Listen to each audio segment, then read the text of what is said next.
Ada isu panas yang beredar. Gubernur Jawa Barat Deddy Mulyadi menerima tunjangan mencapai 33 miliar rupiah. Angka yang fantastik bikin kaget, bikin masyarakat bertanya-tanya.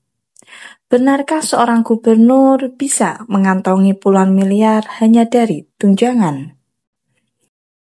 Deddy Mulyadi angkat bicara. Ia menegaskan, jangan salah persepsi gaji gubernur itu hanya 3 miliar. juta per Saya bulan. tegaskan ya bahwa saya sejak awal terbuka menyampaikan satu gaji gubernur dan tunjangannya itu sebesar 8,1 juta dalam setiap bulan. Itu angka resminya.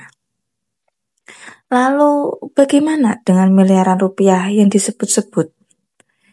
Disinilah letak persoalan yang perlu diluruskan. Deddy Mulyadi mengaku sejak awal tidak pernah menyembunyikan apapun.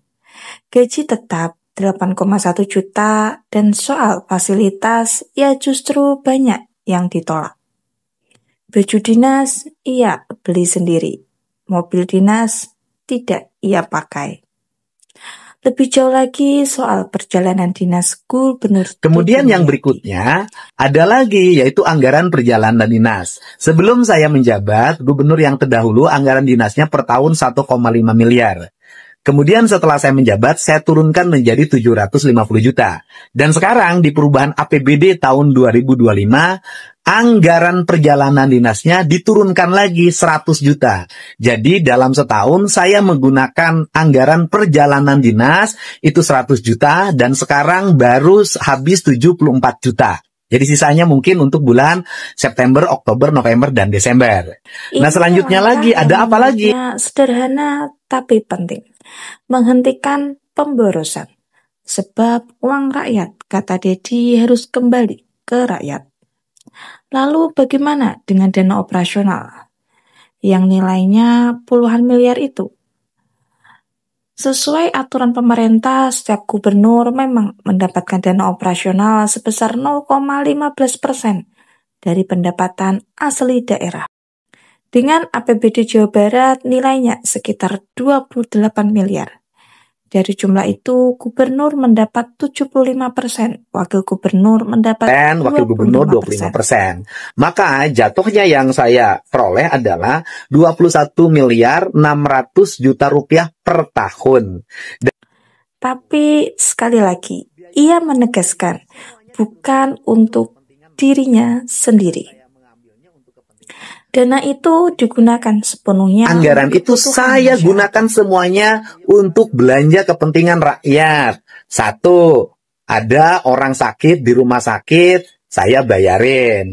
Ada orang sakit tidak punya biaya operasional selama keluarganya sakit di rumah sakit, biaya angkutannya saya bayarin. Ada sekolah-sekolah yang perlu tambahan untuk ngecat, saya beri. Kemudian ada orang yang rumahnya roboh, saya kasih. Ada jalan-jalan desa yang jelek, saya bantu. Ada jembatan gantung yang roboh, saya bangunkan.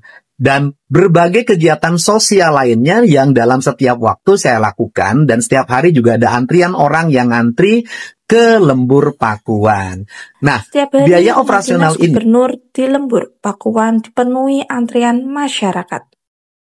Dan dari dana operasional itulah Kang Deddy menyalurkan bantuan.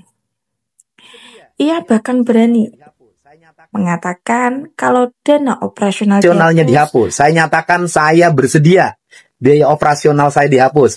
Tetapi saya pribadi tidak masalah, tapi masyarakat yang akan dirugikan karena banyak kejadian mendadak yang harus dihapuskan. APBD. Tetapi yang akan dirugikan bukan saya dan keluarga. Yang akan dirugikan adalah masyarakat yang semestinya mendapat bantuan nanti akan mengalami hambatan. Karena apa? Kalau karena ada berbagai kegiatan yang rumah roboh atau anak yatim yang putus sekolah, bantuan cepat tidak bisa turun tanpa dana ini. Bayangkan kalau benar dana itu dihapus, apakah pemerintah daerah siap merespon cepat bencana, kecelakaan, ataupun kebutuhan darurat lainnya? Atau justru rakyat kecil yang akan jadi korban? Disinilah letak kontroversinya. Angka 33 miliar memang terdengar sangat besar, tapi cara penggunaannya yang jadi perdebatan. Apakah betul semua dana operasional itu dipakai untuk rakyat? Apakah transparansi bisa benar-benar dijaga?